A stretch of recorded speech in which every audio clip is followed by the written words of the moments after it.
Hello and welcome. My name is Leslie M. Laws.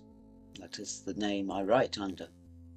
And I would like to say thank you to the Small Book Club who originally introduced me through to Notebook by the small video that they created when they started looking at my work, The Chronicles of Dragondom and Beyond.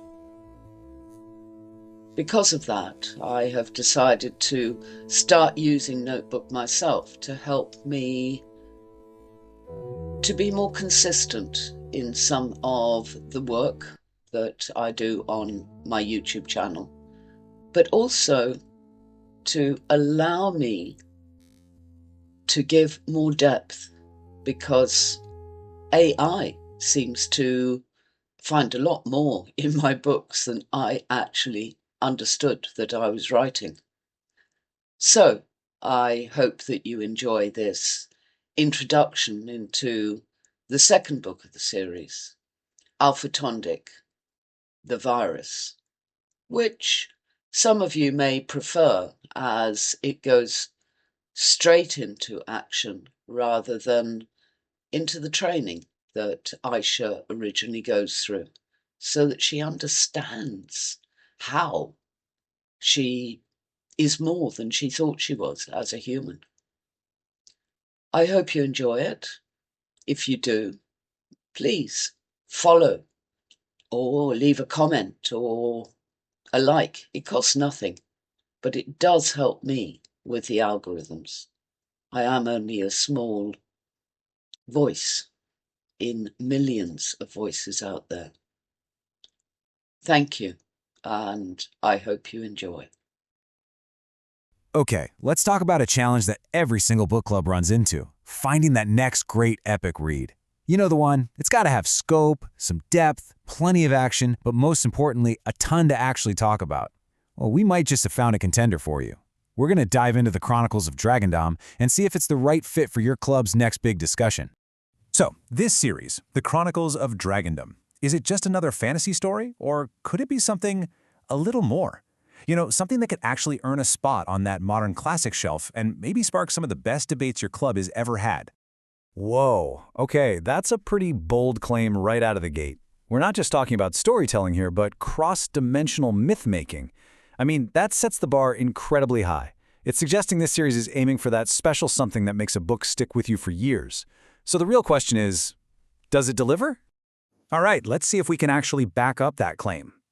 To really get a feel for whether a series belongs in the same conversation as the greats, you kind of have to look at its DNA. How does it handle the big ideas and the epic storytelling we expect from a modern classic?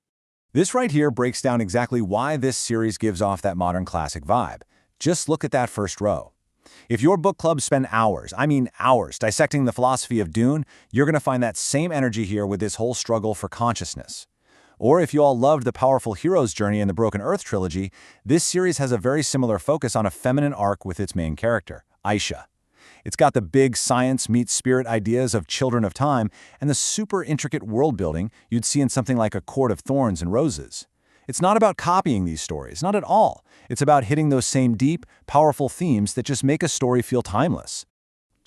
And this is a really crucial point. This series doesn't just fit neatly into one little box. And for a book club where everyone has different tastes, that is a huge, huge strength. It's pulling from some of the most popular genres out there and mixing them into something totally new. Let's look at how these pieces fit together. For the sci-fi fans in your group, you get that big, cosmic military feel. Think Star Wars or Mass Effect, with a massive empire to fight. For the fantasy lovers, you've got that classic portal journey into a magical world, hitting all those notes from A Court of Thorns and Roses. And then, for anyone who loves a more philosophical story, it has that whole personal awakening thing that you see in movies like The Matrix. It's honestly built for the reader who wants the epic scale of a space opera, but with the heart of a high fantasy adventure. Okay, so we've talked a lot about the big picture. Now let's actually drop into the story. We're going to jump right into book 2, which is called Alphatondik, the virus, and it kicks off not with a bunch of slow training, but with a super high-stakes, boots-on-the-ground mission. And our story drops us right here, on the planet Zor. As you can tell from this map, it's this really diverse world, full of ancient forests and lost lands. but there's a darkness spreading across it, and a specialized team is being sent in to figure out where it's coming from. And here's the team. You've basically got all the classic pieces for an epic quest, right? We're following our main hero, Aisha, this young woman who's just learning to control her wild new powers. And she's surrounded by a wise old wizard, a tough-as-nails commander, a veteran warrior who has his own dragon, and even her own mysterious little dragon companion. It is a classic fantasy crew, all assembled and ready to go. And the mission? Yeah, it's anything but simple. They are completely on their own, totally off-grid, trying to investigate this creeping, darkling virus. Their job is to find some local allies and figure out the source of this thing.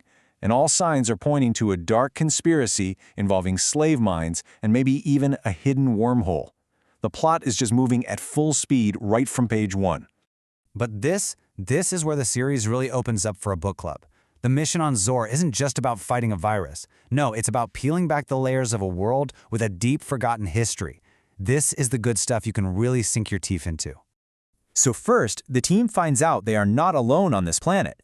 There's this mysterious race called the Rendok, living underground, a people who are almost never seen by anyone on the surface. And then it gets even deeper. The mission starts to reveal that beneath the surface, there's an entire, thriving inner world, a whole civilization that was sealed away from the world above after some kind of ancient disaster. And finally, they manage to tap into the planet's Akashic records. Just think of it like a cosmic library, a place holding all of Zor's forgotten memories and lost truths. All of a sudden, their mission isn't just about stopping a virus. It's about uncovering a history that was deliberately buried. This quote from the commander, Ipigar, really just nails it. The world itself is a living character, holding on to memories and secrets. It suggests that reality is way more layered and complex than what we see on the surface, which is a perfect theme for a really deep discussion. So let's bring it all home. Why should this series be your book club's next pick? Well, it's that perfect blend of a thrilling, fast-paced plot and these really profound, discussion-worthy ideas. You really get the best of both worlds. I mean, the discussion potential here is just huge. You can get into what metaphysical awakening even means. You can explore how technology and consciousness collide in this universe. You could spend a whole meeting just unpacking the team dynamics between humans, elves, and dragons. Or you could debate the biggest question of all. Is the entire galactic war actually just a battle for consciousness? And that's before you even get to speculate about the secrets of Zor's hidden inner world.